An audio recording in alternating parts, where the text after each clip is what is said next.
Hello guys, good evening, नमो नमः, नमः संस्कृताय। आप सभी का स्वागत है, अभिनंदन है आपके अपने यूट्यूब चैनल यमएस क्लासेस वन में। दोस्तों, आज हम यहाँ पे पढ़ेंगे वेद और संहिताएं। ठीक है। तो वेद किसे कहते हैं? तो वेद हमने बताया था, वेद को ही ज्ञान कहते हैं। वेद संसार के लिखित सब साहित्य में सबसे प्राचीन है और सबसे पवित्र ग्रंथ माना जाता है। और जो हमारा वेद है दोस्तों, इससे ऋग्वेद है, तो इसमें मंत्र इत्यादि हैं।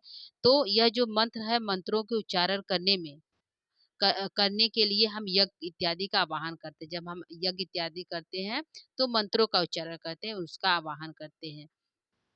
ठीक है। तो मंत्रों को आवाहन करने के लिए वहाँ पे जो है ऋत्विज यानी पुरोहित होते थे। जैसे हमने बताया था कि जैसे ऋग्वेद का पुरोहित होता होता है, और जो है यजुर्वेद का पुरोहित जो है उदर्वी होता है, और सामवेद का उद्गाता होता है, और जो है अथर्ववेद का ब्रह्मा जो है ऋत्विज होता है यानी कि पुरोहित होता है। उसी प्रकार यहाँ पे जो है वेद हमारे और संहिताएं हैं, यानी वेद को पहले तो वेद लिखा गया 4, उसके बाद उसके ऋत्विज हुए। उसी प्रकार चारों वेदों के संहिताएं भी हैं।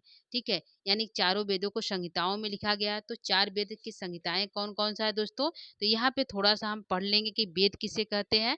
तो वेद कहने में एक ज्ञान राशि का वेद होता है, बोध होता है। यानी कि जैसे ही हम वेद शब्द कह दिए तो हमें पता चला है कि वेद एक ज्ञान शब्द है, यानी ज्ञान ज्ञान का भंडार है, यह हमें पता चलता है।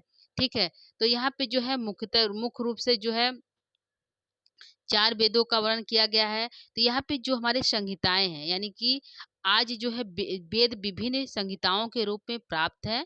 और जो है मंत्रों के समूह को, जैसे हम मंत्र कोई पढ़ते हैं तो उसके समूह को हम संहिताएँ कहते हैं। यानी कि जो हम मंत्र पढ़ते हैं तो उसी मंत्र के समूह को हम संहिताएँ कहते हैं। और जिसमें पदों को अपने निकट, यानी संहिताएँ क्या होती हैं? संधि में होता है दोस्तों, जो 2 पद आपस में मिलकर बहुत नज़दीक हो जाते हैं, एकदम नज़दीक हो जाते हैं, तो वहाँ पे जो है सूत्र लगता है परस निकर्ष संहिता। यानी कि एक दूसरे के बहुत अधिक नज़दीक आ जाने पर वो जो है शब्दों में परिवर्तन हो जाता है, एक नया शब्द बनता है। यानी कि जब 2 पद आपस में मिलते हैं, मिलने के बाद जब एक नया शब्द का निर्माण करते हैं तो उसे हम संधि कहते हैं। तो यहाँ पे जो हमारे वेद है तो उसमें भी संहिताएँ हुई हैं, उसमें भी संधि हुआ है, वह भी जाकर एक नया शब्द बनाए हैं। तो यहाँ पे जो उसी वेद के बारे में हम पढ़ेंगे, वेद और संहिताएँ कौन-कौन से हैं। ठीक है। तो संहिताएं किसे कहते हैं? जिसमें पदों को अपने निकटतम मौलिक स्वरूप में रखा जाए, परस निकर्ष संहिता। यानी कि ऋग्वेद संहिता का प्रथम मंत्र है। यानी कि ऋग्वेद क्या है? संहिताओं का प्रथम मंत्र है। जैसे हमारा दोस्तों यहाँ पे थोड़ा जाने, जैसे हमारा जो है पहला हमारा वेद ऋग्वेद है। तो ऋग्वेद में हमारा जो पहला मंत्र हमारा जो अग्नि से है, यानी अग्नि देवता को समर्पित है। कुल 200 मंत्र हैं। ठीक है। और यह जो है अग्नि देवता को समर्पित जो मंत्र है, तो इसमें जो है अग्नि देवता की स्तुति की गई है, और 200 कुल कुल मंत्र हैं।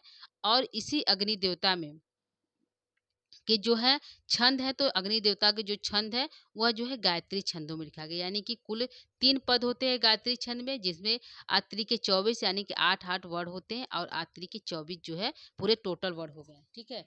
तो सही दोस्तों, 1 मिनट। तो यहाँ पे हमारा क्या हो गया? तो 24 वर्ड होते हैं ऋग्वेद में। तो यहाँ पे जो है जो मंत्र हमारे, उन्हीं को हम संहिताएं कहते हैं। ऋग्वेद के संहिताओं का प्रथम मंत्र ही जो है संहिताएं हैं।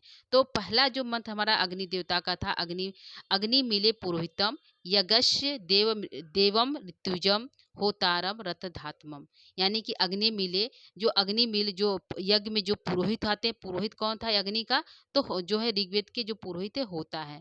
ठीक है। तो उस यज्ञ में जो है सभी को बुलाया जाता था।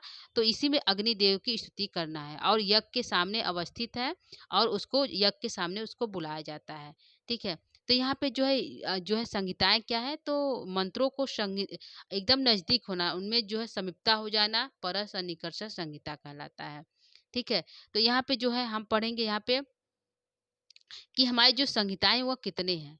यानी कि ऋग्वेद में कितने हैं, शुक्ल यजुर्वेद में कितने हैं, कृष्ण यजुर्वेद में कितने हैं, और सामवेद में कितने हैं।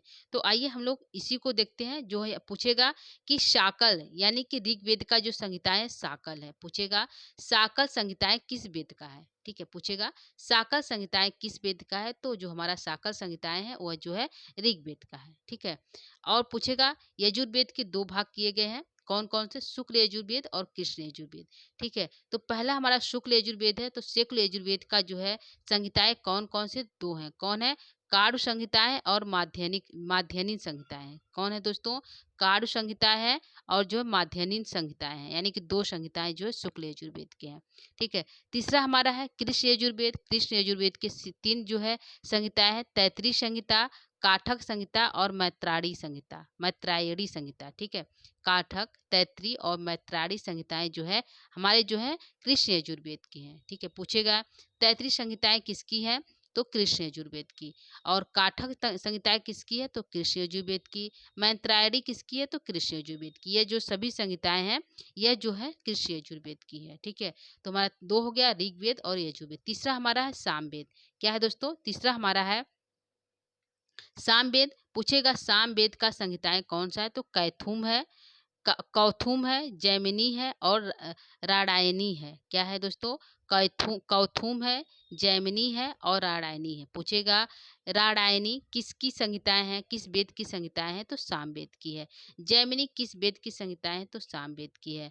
कौथुम किस वेद की संहिताएं हैं? तो सामवेद की। यह सभी जो है संहिताएं जो है सामवेद के अंतर्गत, यानी कि सामवेद की 3 संहिताएं हैं। ठीक है। आगे चलते हैं।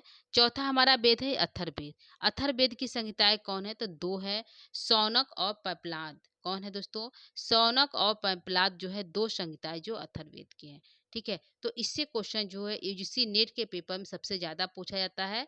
यूजीसी नेट के पेपर में, ठीक है, सबसे ज़्यादा पूछा जाता है दोस्तों पेपर, और जो है पीजीटी इत्यादि के जो है परीक्षाओं में भी पूछा जाता है। तो संहिताओं से हमारा टॉपिक छोटा है दोस्तों, लेकिन इम्पॉर्टेंट है। पूछ लेगा। ऋग्वेद की संहिताएं साकल है, शुक्ल यजुर्वेद के कार और माध्यानिक है, और जो है कृष्ण यजुर्वेद के तैत्तिरीय, काठक और मैत्राणी है।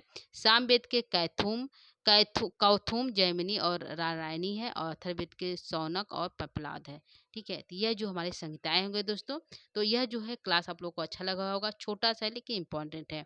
ठीक है दोस्तों, तो आज के लिए इतना ही। नमो नमः। नमः संस्कृताय। धन्यवाद।